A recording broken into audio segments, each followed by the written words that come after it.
주님을 사모하심으로 나오신 여러분들 사랑하고 축복합니다. 또 환영합니다. 또 여러분 기대하시는 것만큼 그 이상으로 주님께서 오늘도 이 오후 시간에도 우리에게 크고 놀라운 복으로 놀라운 은혜로 함께 해주실 것들을 소망합니다. 먼저 또 이 시간에 기도하고 제가 또 말씀 함께 나누도록 하겠습니다. 다 같이 기도하시겠습니다. 하나님 감사합니다. 주님, 우리에게 또 주님의 말씀을 들을 수 있는 또 힘과 또 새로운 마음과 그 선한 마음 우리 가운데 우리 안에 창조해 주시기를 주님 기도합니다. 주님, 이 시간 주님께서 우리를 얼마나 사랑하셨는가, 그리고 우리가 또한 그 사랑을 받은 자로서 어떻게 살아가야 하는가에 대해서 함께 나눌 때에 주님, 우리 가운데 오셔서 다시 한번 사랑의 주님을 맛보아 알게 하여 주시고 우리가 정말 삶으로 그 주님을 닮은 모양을 가지고 살아낼 수 있는 그런 귀한 우리 성도 여러분들 될 수 있도록 함께하여 주시옵소서. 듣는 마음 허락하여 주시고 그 선한 마음 허락하여 주셔서 오늘도 우리에게 큰 은혜가 되는 귀한 시간 될 수 있도록 인도하여 주시옵소서. 예수님의 이름으로 기도드렸습니다. 아멘. 오늘 함께 보실 말씀은 요한복음 13장 34절 35절의 말씀입니다. 여러분들 너무나도 잘 아시는 말씀인데요, 우리 두 구절의 말씀을 우리가 한 목소리로 함께 합독하도록 하겠습니다. 요한복음 13장 34절로 35절의 말씀입니다. 함께 읽도록 하겠습니다. 새 계명을 너희에게 주노니 서로 사랑하라. 내가 너희를 사랑한 것 같이 너희도 서로 사랑하라. 너희가 서로 사랑하면 이로써 모든 사람이 너희가 내 제자인 줄 알리라. 아멘. 아멘. 제자인 줄 알리라, 신앙의 증명이라는 제 제목을 가지고 함께 나누도록 하겠습니다. 여러분들, 우리는 세상을 살아가면서 참 다양한 관계를 맺으면서 살아가는 것 같습니다. 좋은 관계도 물론 있지만 또 아쉽게도 좋지 않은 관계나 좀 원하지 않는 관계도 있을 수 있죠. 여러분, 관계라는 것이 형성되려면 나와 그리고 상대방이 필요합니다. 나와 존경의 대상 혹은 선망의 대상, 관심의 대상, 꼭 그게 사람이 아니더라도 관계라는 것은 다양한 것과도 형성이 될 수 있는 것이죠. 그래서 내가 선망하는 것, 또 존경하는 것, 관심 있는 것, 또는 또 어떤 것들이 있겠습니까? 또 분노의 대상, 질투의 대상, 또 경쟁의 대상 등등, 이런 다양한 상대방과 연결이 되어 관계가 생겨납니다. 여러분, 이런 다양한 관계 중에서 이 관계를 맺는 이 두 존재의 차이가 가장 극명하게, 가장 극단적으로 드러나는 관계가 혹시 어떤 것인지 아시겠습니까? 네, 바로 주인과 종의 관계인 것 같습니다. 여러분, 물론 저희가 살고 있는 시대에는 주인과 종이라 할 게 따로 없지만, 여러분, 우리가 또 그냥 생각만 하더라도 잘 우리가 이해할 수 있는 것처럼, 여러분, 바로 그 극명한 관계의 차이가 있는 그 관계가 주인과 종의 관계인 것 같습니다. 여러분, 청출어람이라고 하죠. 네, 여러분, 내가 아무리 좋아하고 존경하고 선망하는 대상도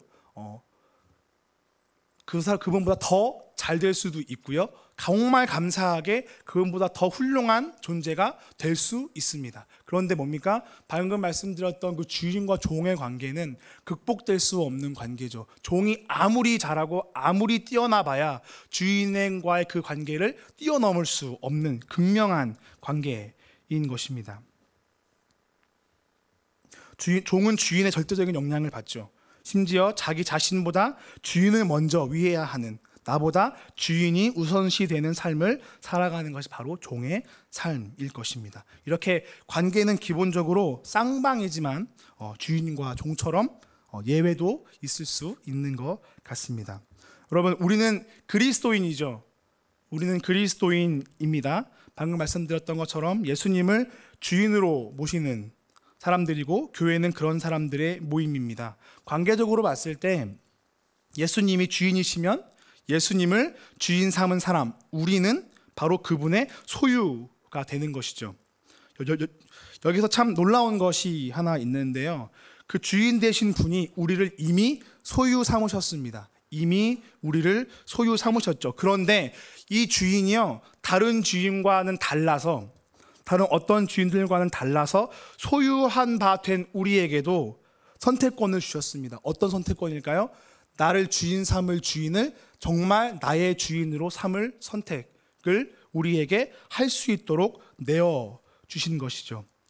예수님과 그리스도인 이 관계는 주인과 종처럼 극복될 수 없는 극명한 격차가 있는 관계입니다. 그럼에도 불구하고 소유된 우리 또한 주인을 삼는다는 점에서 봤을 때 신비로울 만큼 놀라운 일인 것이죠.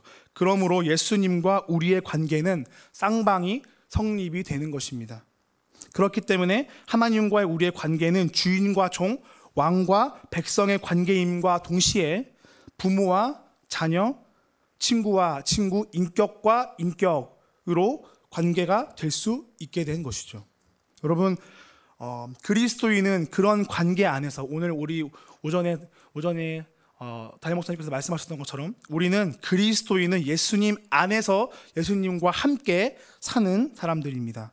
여러분, 이 그리스도인이라는 이 대명사, 여러분 이게 그리스도인이라는 말이 여러분 자칭이 아니고 타칭이라는 걸 알고 계십니까? 여러분 이거는 믿는 사람들이 만들어낸 이름이 아니고 믿지 않는 사람들이 부르기 시작한 이름이라는 거 여러분 아시는 분은 아실 것 같습니다. 성경 안에서 그리스도인, 크리스찬이라고 하는 단어가 처음 쓰인 곳은 사도행전에 기록이 있는데요. 제가 한번 읽어드리겠습니다. 사도행전 11장 25, 26절인데요. 바나바가 사울을 찾으러 다소에 가서 만남에 안디옥에 데리고 와서 둘이 교회에 1년간 모여 있어 큰 무리를 가르쳤고 제자들이 안디옥에서 비로소 그리스도인이라 일컬음을 받게 되었더라. 아멘. 여러분, 스데반 순교 사건을 시작으로 전 세계로 방방곡곡으로 복음이 전해지는 과정에서 예루살렘 교회로부터 바나바라고 하는 사람이 안디옥이라는 교회에 파송을 받습니다. 그곳에서 이제 그 사람이 사울과 함께 그 안디옥 교회에서 1년을 가르치고 나서 그 가르침 받은 사람들이 비로소 그리스도인이라고 일컬음을 받았다라고 성경은 이야기하고 있습니다. 일컬음을 받았다라는 것은 말 그대로 타칭이라는 것이죠. 다른 사람들이 불러주었다라는 말이 되는 것입니다. 그럼 누가 그들을 그리스도인이라고 불렀을까요? 제자가 된 사람들을 누가 불렀을까요? 비로소 예수님을 믿지 않는 사람들이 제자들을 보고 저 사람들은 그리스도인이구나 라고 불렀다라는 것입니다. 그렇다면 왜 그리스도인이라는 이름을 붙여줬을까요? 그 사람들이, 믿지 않는 사람들이 왜 그런 이름을 붙여줬을까요? 1년 동안 예수님에 대해서 가르침받고 믿음이 생겨난 제자들이 도대체 무엇을 했길래 그런 이름이 붙여졌을까요? 우리는 다 알고 있지만 예수님을 믿는다고 해서 갑자기 뭔가가 한순간에 바뀌는 일은 흔치 않다는 것을 우리는 잘 알고 있습니다. 심지어 어제까지 내가 그냥 살다가 오늘 예수님을 믿었다고 한들, 그랬다고 한들 기존의 나의 생활과 형편과 환경과 나를 둘러싼 모든 것들은 다 그대로이죠. 모든 게 그대로이지만 무엇입니까? 내가 변화되는 것이 복음의 능력이며 복음이 살아있다는 증거 아니겠습니까? 아무도 하지 못하는 나를 변화시키는 일을 해내는 것, 이것이 곧 복음의 진수인 것 같습니다. 당시에 그리스도인이라 일컬음 받았던 사람들은 당시의 대중들과 그리고 당시에 통했던 일반적인 상식과는 뭔가 달랐을 것입니다. 저는 이 달랐던 점을 다름이 아닌 이전과는 다른 변화된 삶이 아니었나 하는 생각을 하게 됩니다.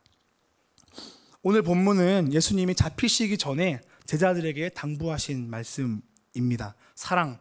여러분, 사랑은 어디에서도 사랑을 말하긴 하지만 사랑은 기독교 안에서 핵심 중에 핵심이죠.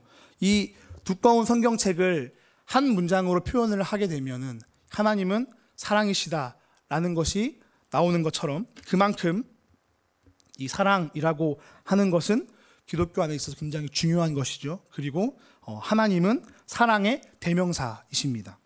믿는 자들에게 그 사람의 믿는 사람들에게 그 사랑의 증거가 무엇입니까? 바로 우리가 매주 보고 있는 십자가인 것 같습니다. 여러분, 이 십자가 사건은 인간이 가지고 있는 신에 대한 상식과 개념을 깨부수는 사건임과 동시에 하나님의 우리를 향한 사랑의 표본이자 완성입니다. 그 사랑이 완성되는 일이 다른 것이 아니라 신이라는 절대자와 사람이라는 피조물 관계 안에서 이루어진 것입니다. 그렇다면 여러분, 이 사랑은 언제부터 시작되었을까요?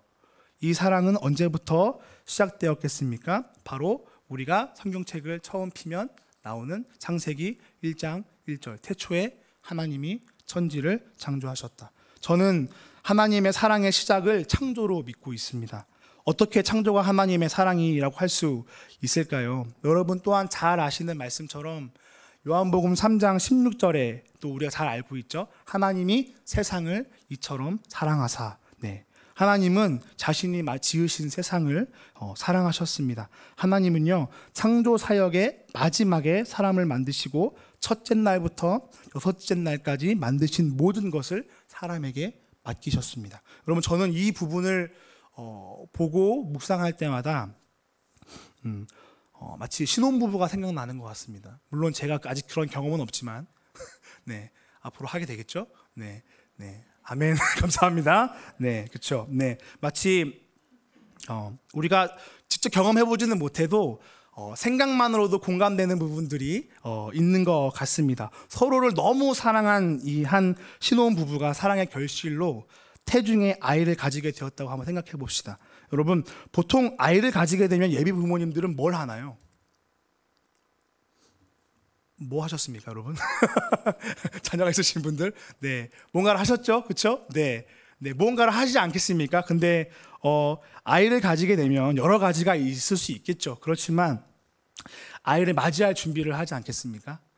예정된 그 날에, 아이가 나온다는 그 날에 아이를 맞이할 수 있도록 준비하는 것이지요. 아이가 입을 것, 사용할 것, 필요한 것, 마음 같아서는 아이에게 좋다고 하는 거 다 해주고 싶은데 그렇지는 못하더라도 그렇지 않겠습니까? 그리고 아이의 방을 만들고 아이를 맞이할 준비를 하는 것 같습니다. 그 방 안에는 뭐가 들어있을까요?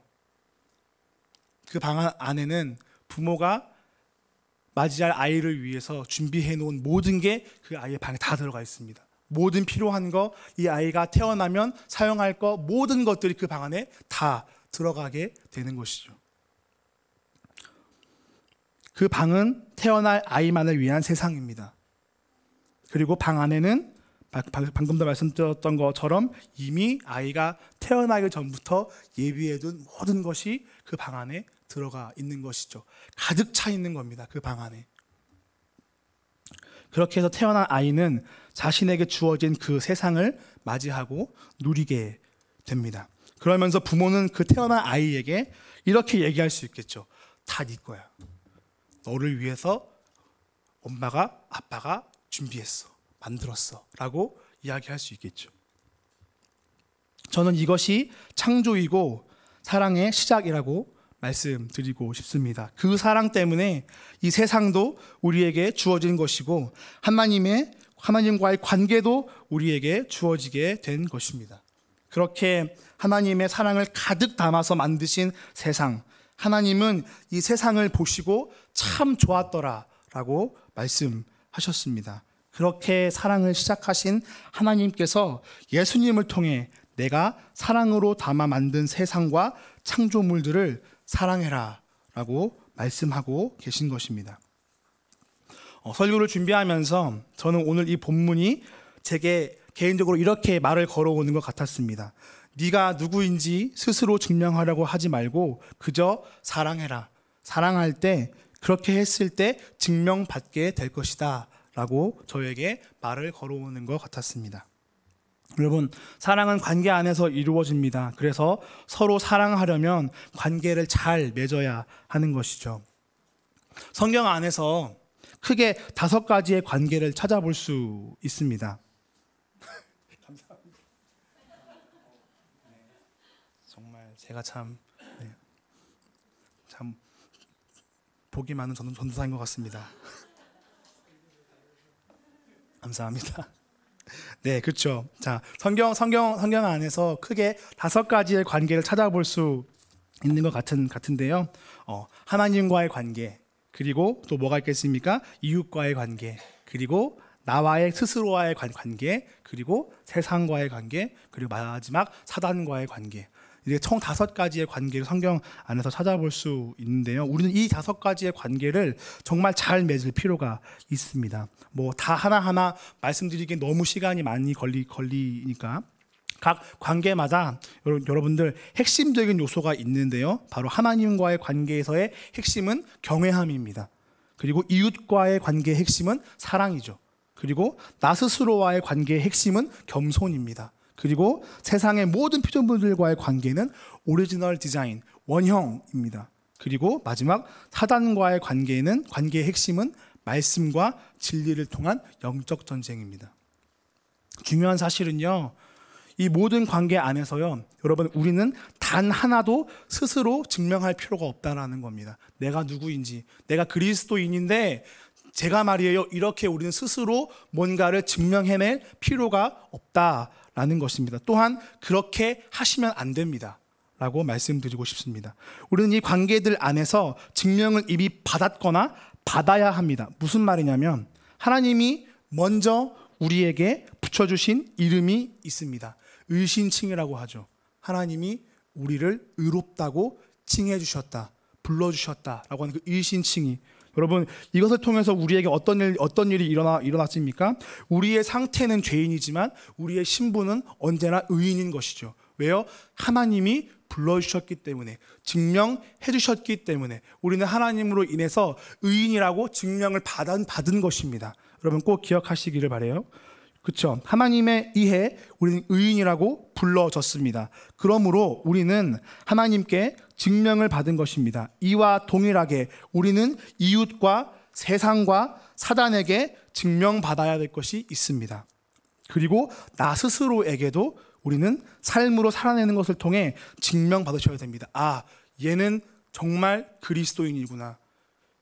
얘는 정말 제자구나. 나는 정말 그리스도인이구나. 난 정말 예수님의 제자이구나 라고 말이죠. 저는 이 모든 관계의 핵심 중에 사랑을 말씀드리고 싶습니다. 여러분 사랑하고 계십니까? 사랑하고 계십니까 여러분?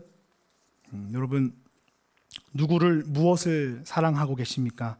사랑할 만한 존재, 사랑할 만할 것을 사랑하고 계십니까? 아니면 사랑할 만하지 않은, 사랑하지 못할 것 같이 여겨지는 그것을 사랑하고 계십니까? 다들 가슴 안에 영혼 한 명씩 품고 계십니까? 여러분 잘 아시겠지만 사랑은 자발적인 손해입니다. 사랑은 자발적인 낭비죠. 사랑에는 각오가 필요합니다. 남들보다 낮아질 각오, 상처받을 각오, 귀찮을 각오, 어쩔 땐 정말 죽을 각오와 맞먹는 각오가 필요할 때도 있을 것 같습니다. 여러분 그렇지만 손해와 낭비가 사랑을 만나면 헌신이 됩니다. 우리는 보편적으로 동등한 관계를 좋다고 여기죠. 어느 정도는 맞는 말이지만 사랑하는 관계 안에서도 동등함을 추구할 때가 있는 것 같습니다. 내가 이렇게 했으니까 당신도 이렇게 해야지. 내가 어떤 일 때문에 이만큼 힘들었으니까, 손해봤으니까 너도 그만큼 손해봐야지. 여러분 이런 관계 안에서의 이런 사고는요, 어쩌면 서로가 서로에게 희생을 요구하고 있는 것인지도 모르겠습니다. 하나님마저도 우리에게 희생을 요구하시지 않는데 말이죠. 여러분 정말 사랑하는 관계가 있으십니까? 아끼는 관계가 있으십니까? 그 관계 안에서 여러분 혹시라도 서로가 동등함을 추구하신다면, 동등할 것을 요구하신다면 그것은 더욱 깊어질 수 있는 관계를 깊어지지 못하도록 서로가 서로를 붙들고 있는 것일지도 모르겠습니다. 여러분 손해를, 낭비를 아깝게 여기지 않게 되시기를 주님의 이름으로 축복합니다. 그렇다면 우리는 왜 그렇게까지 사랑해야 될까요? 손해봐가면서, 상처받아가면서 왜 그렇게까지 우리는 사랑을 해야 할까요?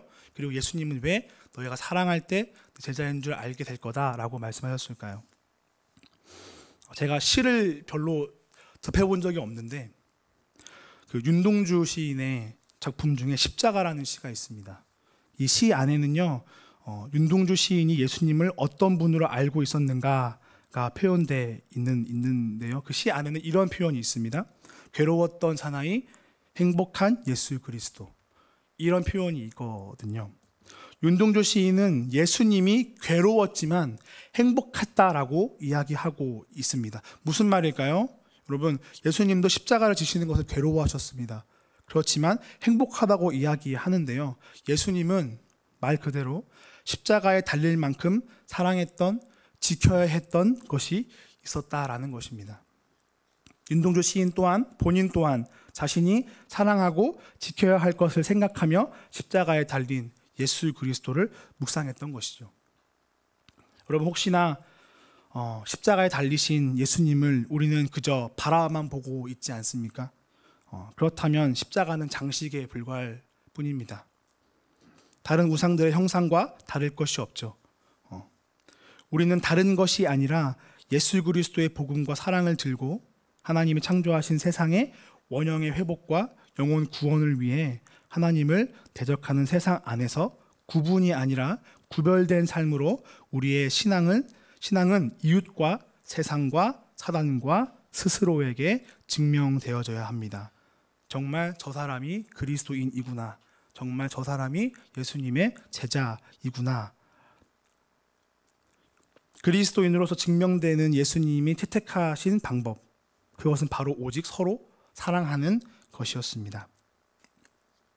오늘 이렇게 말씀을 나누고 또 마무리를 하면서 여러분들께 드리고 싶은 말씀은, 그래서 여러분들 증명해내십시오, 증명받는 것에 힘드십시오 라고 하면서 마치고 싶진 않습니다.